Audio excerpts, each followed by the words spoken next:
계속해서 달러 강세를 갈 것 같다 이래가지고 한 건데, 그리고 이자도 높잖아요. 요즘 5% 주거든요. 달러 예금이. 후회하고 있어요. 비트코인 살 걸. 그래서 비트코인이 최초의 암호화폐라 생각하시는데 아니에요. 비트코인은 결과물입니다.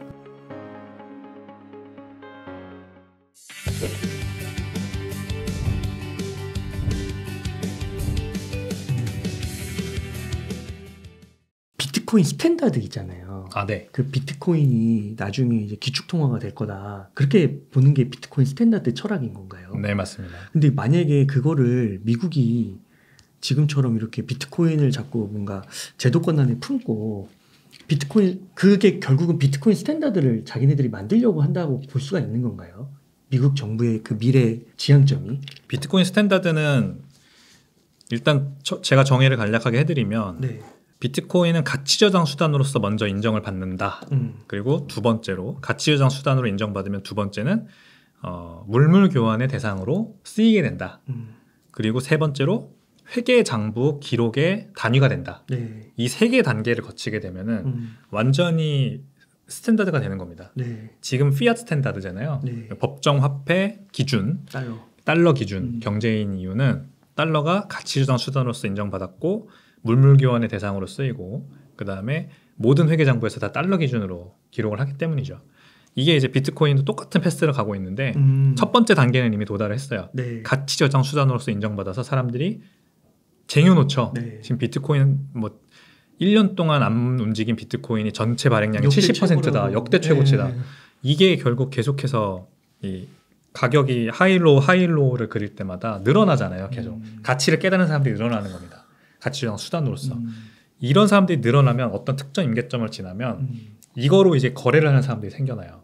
이거로 돈 내고 싶은 사람들, 이거로 돈 받고 싶은 사람들.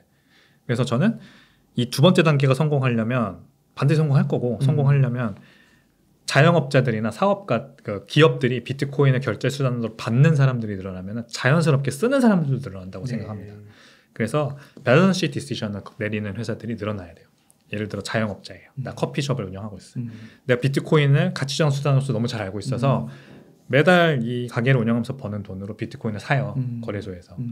근데 생각해보면 아니 뭐하러 내가 이러지? 비트코인으로 그냥 받으면 되잖아. 고객들한테. 그런 결정을 하는 사람들이 늘어난다는 거죠. 네. 가치저장 수단으로의 가치를 깨닫는 사람들이 일어나면 그러면 어떤 커피숍에서 내가 고객이에요. 여기 비트코인으로 결제받는데 물론 기존처럼 신용카드로도 할 수 있는데 비트코인으로 낼 수도 있네. 근데 비트코인으로 내면 10% 할인해 준대. 그러면 한번 해볼까? 이렇게 되는 거거든요. 네. 이러면 늘어나요. 그러면은 이제 회계 장부도 세무사들이 달라붙어가지고 비트코인으로 돈 많이 버셨네요. 이제 회계 기준을 약간 비트코인으로 가져가겠다라는 컨센서스가 형성되겠죠. 네. 그러면은 이제 뭐 법으로도 제정을 하게 되는 거예요. 결국 수요가 국민에서 발생하면 법으로 제정을 하게 되는 겁니다. 네. 국가 단위에서의 그래서 그 비트코인 도입은 이 과정 중에 하나일 뿐이에요. 그냥 결국 정부도 자영업자 하나라고 보면 되는 겁니다. 네. 이거 내가 비트코인으로 세금을 받는 게 유리하겠는데 세금 내세요. 비트코인 내시면 10% 깎아드려요. 이렇게 되는 거예요.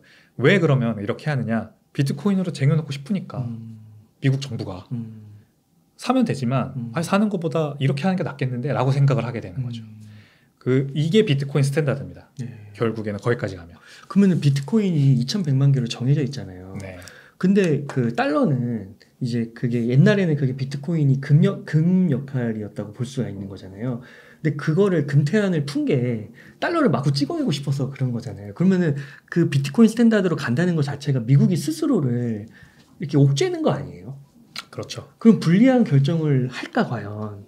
지금으로는 당연히 상상도 할 수 없는 일이죠. 달러 헤게모니를 걷어차버리는 일이니까. 그러니까 안 되겠죠. 절대 근시일 내에 벌어질 수는 없는 일이죠.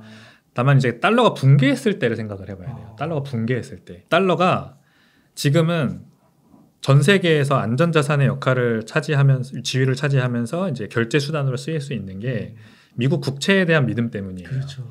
달러 피라미드의 가장 정점에 있는 거는 달러 국채거든요. 미국 국채거든요. 그래서 어떻게 하나요? 중국 같은 나라들이 대표적이죠. 국제 무역을 달러로 결제할 때 중국이 물건을 팔고 달러 받잖아요. 그럼 그 달러로 미국 국채 사요. 국채 가지고 있잖아요. 그래서 중국이 한때는 지금도 아마 일본인가로 바뀌었을 수도 있는데 지금은 안 산다고 그러더라고요. 네, 지금은 안 사죠. 하지만 여전히 가장 많은 미국 국채 들고 있는 정부잖아요. 네. 그게 이제 그 밸런스 자신의 국가 부를 유지하는 좋은 방법이었던 거예요. 근데 지난 1년 이번 올해 어땠나요? 미국 국채 가격이 막 떨어지니까 안 살려가지고 사람들이 네. 선호도가 떨어지는 거죠. 네. 그러니까 미국 국채가 계속해서 이렇게 안전하다는 믿음은 지난 40년 동안 거의 일종의 어떤 뭐 강한 믿음이었어요. 금과 억자처럼. 금과 억자였어요. 예, 좋은 표현. 감사합니다. 40년 동안 금리가 계속 떨어졌으니까 미국 국채 가격은 계속 올라갔죠.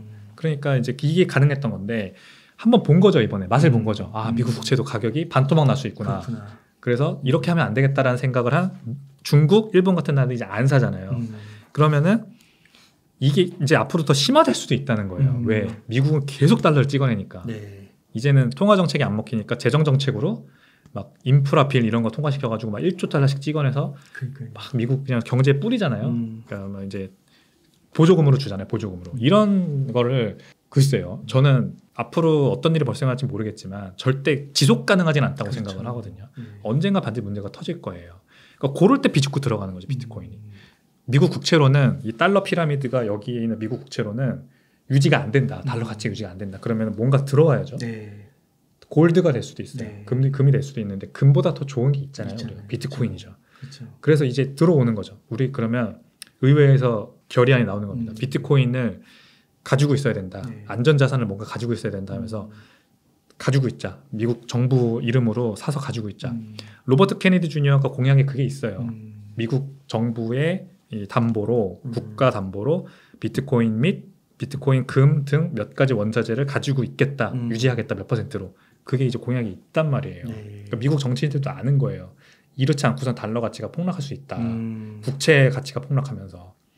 이게 결국에는 이 하나의 터닝 포인트가 될 거라는 거죠. 미국 달러의 붕괴. 그러니까 그 블랙록 같은 자산운용사가 진짜 그 물론 기본적으로는 이제 돈을 벌려고 그래서 시장의 수요를 파악해서 비트코인 현물 ETF 같은 거를 이제 출시하는 거라고도 볼 수 있지만 1차적으로는 조금 더 이제 좀 더 막 만약에 걔네들이 비전을 갖고 있다면 진짜 이런 달러 붕괴가 이대로는 지속 가능하지 않기 때문에 뭔가 이런 거를 해결하기 위한 거를 지금 당장 뭐 100%의 정답은 낼 수 없지만 그래도 뭔가 비트코인을 갖고 이렇게 복잡복잡 하다 보면은 결국에는 또 어떤 새로운 혁신이 또 나올 수도 있는 거잖아요. 그런 걸 또 바라봤다 이렇게까지도 좀 볼 수 있을까요? 되게 좋은 질문이시네요. 제가 좀 금융기관들에 대한 시선이 그렇게 호의적이지 않아요. 저는 진짜 금융기관들을 냉정하게 바라봐야 된다는 생각. 금융기관들이 생각하는 거는 냉정하게 수익이 되냐 안 되냐, 돈이 되냐 안 되냐 이거거든요. 블랙록도 철저하게 그렇게 생각한다고 저는 생각해요. 그냥 비트코인 가격이 뭐 여러 가지 이유가 있겠지만 분석이 있겠지만 아무튼 크게 앞으로 오를 가능성이 있기 때문에 그 상품을 팔아서 돈을 벌겠다 정도일 뿐이지 어떤 뭐 국가 단위의 어떤 그런 비전을 갖고 있거나 이렇지는 않을 것 같아요. 그렇구나. 예. 그러니까 그 어떤 분은 그렇게 얘기하시더라고요. 보니까 이제 유대인들이 네. 이 비트코인을 이제 만들었는데 이제 유대인 세력들도 그 안에서 하나가 아니라는 거예요. 그러니까 이런 이제 블랙록 같은 이런 애들 그리고 뭐 S&P 500 뭐 이런 데들이 있는 거죠. 그리고 이제 새로운 신진 세력들이 있는데 유대 안에서 이게 싸움이 일어나서 기득권을 두고 뭐 그런 식으로 막 해석하기도 하고 막 그러더라고요. 그럴 수 있죠. 네, 충분히 그럴 수 있죠. 어쨌든 자본이라는 거를 잡아야 되니까 헤게모니를 가져가야 되니까 그러면은 그래 우리가 이 현재 금융 그 네트워크 시스템을 달러 기반 기축통화 시스템으로는 유지되기가 좀 어려우니 어떻게 이 돌파구를 가져갈 수 있냐라는 차원에서 뭐 어차피 다 유대 자본이잖아요. JP 모건, 뭐 골드만삭스, 모건 스탠리, 블랙락, 피델리티 다 마찬가지인데 그 유대인들끼리 만약에 세력이 정말 있다면 예, 그렇게 생각할 수도 있죠. 우리가 먼저 나가야 된다 여기로. 그리고 블랙록이 미국 정가를 꽉 쥐고 있잖아요. 지금 지난 80년대, 90년대, 2000년대 초까지는 골드만삭스였거든요. 골드만삭스 출신 임원들이 사장들이 막 재무장관으로도 들어오고 중앙은행 총재로도 들어오고 막 이랬단 말이에요. 지금은 블랙록이에요. 블랙록에서 출신 임원들이 워싱턴 지금 백악관 뭐 고문, 수석 고문 뭐 이런 거 하고 있고 막 그렇거든요.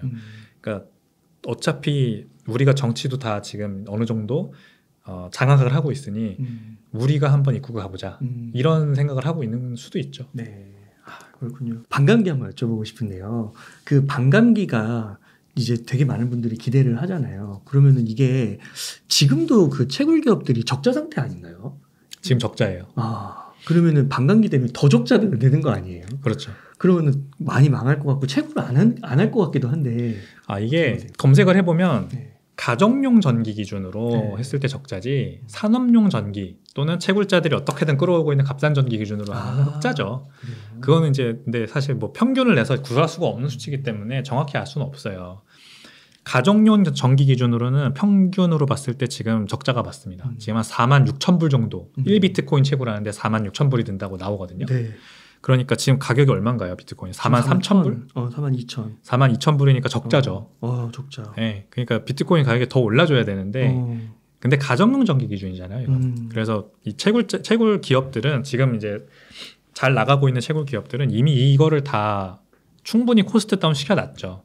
어떻게든 값싼 전기를 끌어오는 방법으로 뭐 전기비가 싼 나라에 아예 가거나 아니면 전기비 엄청난 할인을 받는 쪽으로 가서 세금 혜택을 받거나 네. 뭐 아니면은 유유 전기를 활용할 수 있는 발전소 이런 거 옆에다가 채굴장을 지어서 이제 그냥 공짜로 전기를 끌어오거나 이런 방법들을 다 취하고 있기 때문에 괜찮죠. 괜찮고 그게 결국 그 채굴 산업이라는 것이 만들어내고 있는 혁신이에요. 그래서 단순히 가정용 전기비로 퉁쳐가지고 적자라고 볼 수는 없고요. 이제 반감기가 오면은 코스트는 그러니까 비트코인 가격이 동일하다는 전제하에 코스트는 오르죠. 왜냐하면 채굴 보상이 반으로 줄어드니까. 반으로 줄어드니까 이제 계산을 뭐 해봐야겠지만 직관적으로 이해하기로는 코스트가 2배로 올라간다고 볼 수가 있는 거잖아요. 그러니까 지금 46,000불인데 92,000불로 올라가는 거죠. 그래야 이제 또 되는 네, 거니까. 비트코인 가격이 그렇게 올라줘야 되는 거죠. 결국. 근데 그렇지 않을 겁니다. 그러니까 이거는 진짜 단순한 계산이고 비트코인 가격이 그만큼 많이 오를 거라는 또 우리가 생각을 아예 안 한 거잖아요. 이거는 비트코인 가격이 플랫하다는 가정하기 때문에 일단 공급 스퀴즈가 와요. 비트코인 가격이 줄어들면 비트코인 가격은 수요와 공급에 의해서 결정되지 않습니까? 시장에서 수요가 여기 있고 분자에 있고 공급이 분모에 있으면 분모가 반으로 주는 거예요. 그러면은 수요가 조금만 늘면은 가격 상승 폭은 훨씬 더 커지죠. 가격 상승 폭 계산만 해봐도 우리가 알 수 있잖아요. 그러니까 이 분모가 줄어드는 것을 우리가 그렇게 쉽게 간과하면 안 됩니다. 그 효과를. ETF가 뭐 나오고 뭐 그 다음에 뭐 국가 단위 도입이 이루어지고 뭐 로버트 케네디 주니어가 대통령으로 당선이 되고 이런 것들이 다 수요를 이끌 수 있는 호재들이거든요.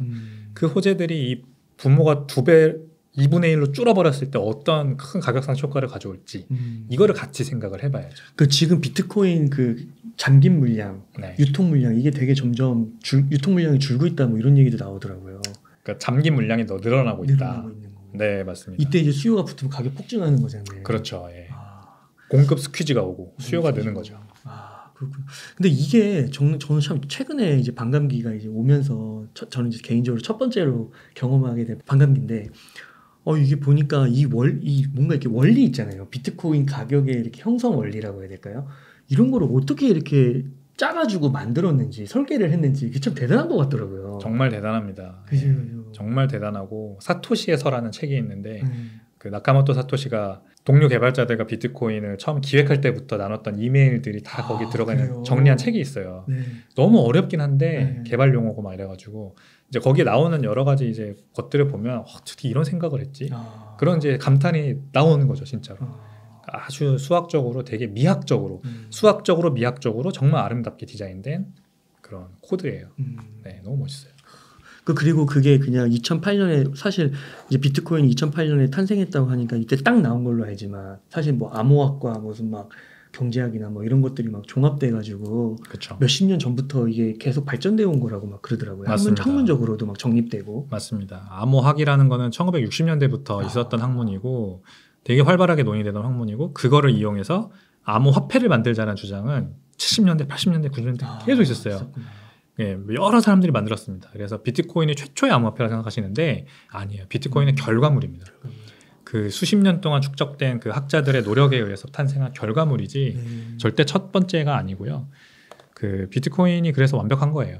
그 전에 있었던 뭐 유명한 사람들 많아요. 데이비 차움이라던가 그분들이 만든 코인 뭐 얼른 이름이 기억이 안 나는데 골드 뭐라고 했던 것 같은데 그런 거였어요. 그 웨이하이 이런 이제 학자가 내놓은 코인도 있었고 코인들이 많이 있었습니다. 그 전에도.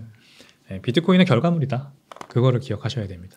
네, 감사합니다. 1억 원 정도 여유 자금 있으면은 어떻게 좀 투자 전략을 앞으로 세우시겠나요? 저는 비트코인 몰빵할 것 같습니다. 그래요. 얼마 전에도 제가 목돈까지는 아니지만 좀 뭐 현금이 들어올 일이 있어가지고 와이프랑 상의를 해서 달러 예금 반, 비트코인 반 이렇게 했거든요. 네. 달러 예금이 이제 아무래도 계속해서 달러 강세를 갈 것 같다 이래가지고 한 건데 생각보다 그리고 이자도 높잖아요. 요즘 5% 주거든요. 달러 예금이. 그래서 분산하자 그래도 해서 했는데 후회하고 있어요. 비트코인 살 걸. 아, 더 살 걸. 네, 너무 많이 올랐잖아요. 요 며칠 새에. 결국 그런 항상 저한테 그런 후회를 안겨주는 건 비트코인인 것 같아요. 더 살 걸. 그리고 가격이 많이 떨어질 때는 그냥 저는 아무렇지도 않거든요. 저희 와이프는 이제 불안해하지만 저는 아무렇지도 않죠. 그냥 더 사야지 이 생각만 들지. 그래서 떨어지는 거에 대한 고통은 없는데 올라갔을 때 고통은 있는 거예요. 그러니까 저는 비트코인만 100% 살 것 같아요. 1억 생기면. 그리고 그 비트코인 산 거로 뭐 지갑에 대부분은 지갑에 넣어놓겠지만 약간 좀 뭐 추가적으로 더 이렇게 수익을 올릴 수 있는 여러 가지 뭐 서비스들이 있어요. 이 업계에 일하다 보면 저희도 뭐 그런 걸 하는 서비스고 그런데도 좀 분산 투자해가지고 비트코인 뭐 추가로 좀 이렇게 개수도 늘려보고 뭐 요 정도는 할 것 같습니다. 그러니까 한 방에 사지는 않는 거죠? 아 그렇죠. 딱 걸어놔야죠. 스탑님이 걸어놓고 뭐 요즘 가격 빠졌을 때 한 10% 이렇게 살 수 있게 10개 나눠가지고 걸어놓거나 뭐 이렇게 저는 하는 편입니다. 아 그렇게. 아 감사합니다. 거시적인 얘기, 미시적인 얘기, 그리고 인사이트 넘치는 얘기부터 되게 실용적인 얘기까지 이렇게 다 망라해서 잘 전해서 너무 감사드리고 끝으로 시청자님들께 혹시 하고 싶으신 말씀이나 강조하고 싶으신 말씀 있다면 부탁드리겠습니다. 저는 거시경제 전문가는 전혀 아니지만 이제 사업을 하는 입장에서 되게 내년 경기를 좋게 보는 그 투자자들이 많다라는 걸 많이 느껴요. 네, 이제 기준 금리가 내려올 거다. 뭐 정확히 시점 모르겠지만 아무튼 내려올 거고 그거에 대한 기대감 때문에 다시 한번 뭐 골디락스 장세가 이어질 수 있다. 뭐 그런 이제 낙관적인 전망들 많이 들리고요. 또 이제 VC 같은 투자사들도 내년에는 이제 다시 돈을 뭐 투자를 해야지. 올해는 좀 많이 쉬었으니까 이제 이런 얘기도 많이 들리고 좀 그래서 낙관론이 좀 팽배한 것 같습니다. 이제 다만 저도 비슷하게 생각하긴 하는데 크게는 조심해야 될 부분은 있어요. 네. Higher for longer. 항상 우리가 이거를 기억을 해야 됩니다. 네. 기준금리가 올라가진 않을지 몰라도 더 이상 계속해서 이 수준에서 머무를 수 있습니다. 왜 머무르냐? 인플레이션이 안 잡히는 거예요. 인플레이션은 결국에는 못 잡는 거예요. 아무리 노력을 해도 기준금리 더 올리기 해도 힘들고 내리자니 너무 또 이런 그 거품이 생기니까 무섭고 그래서 계속해서 이렇게 유지되는 거고 이러면은 문제가 크레딧 리스크가 발생할 수 있어요. 그러니까 지금은 다들 이제 뭐 버티는 거죠. 그 기존에 내던 대출이자가 한 2배, 3배 올랐는데도 버틸 수 있어요. 아직까지는. 근데 이게 오래 이어지면 특히 회사들 같은 경우에는 회사채 발행하는 회사들 같은 경우에는 리볼빙을 해야 되잖아요. 그때 금리가 비싸져요. 뭐 1년, 2년 이렇게 뭐 지금 2%에 막아놨다 고정해놨다가 내년에 이게 많이 돌아옵니다. 미국 같은 경우 회사채 만기가 많이 돌아와서 그때 리볼빙을 되면 4%, 5% 이렇게 올라가거든요. 네. 그때 얘네가 이 회사들이 그거를 감당할 능력이 되는지는 아직 몰라요. 네. 그래서 그거 봐야 되고 부동산도 마찬가지입니다. 부동산 다 완전 저리로 대출 받은 거 막 이렇게 10년, 20년짜리 모기지로 받아놓고 고정해놨는데 그것도 만기 돌아오거든요. 그러면은 리볼빙 해야 되잖아요. 그러면 이제 비싸지는 이자를 과연 감내할 수 있느냐 이거 같은 것들을 우리가 정확히 보지 않고 정말 이제는 뭐 올라갈 일만 남았다 하면서 뭐 비트코인도 마찬가지고 주식도 그렇고 이젠 채권 투자도 막 채권 가격 많이 떨어졌으니까 채권은 막 가격 올라갈 거다 하면서 투자하시는 분들도 많던데 조심해야 된다. 네, 그 말씀을 마지막으로 드리고 싶습니다. 네, 감사합니다. 이렇게 해서 샌드뱅크의 백훈종 이사님을 모시고 이야기를 나눠봤습니다. 긴 시간 동안 유카 인사이트 많이 나누셔서 감사의 말씀드립니다. 오늘 고생 많으셨습니다. 감사합니다.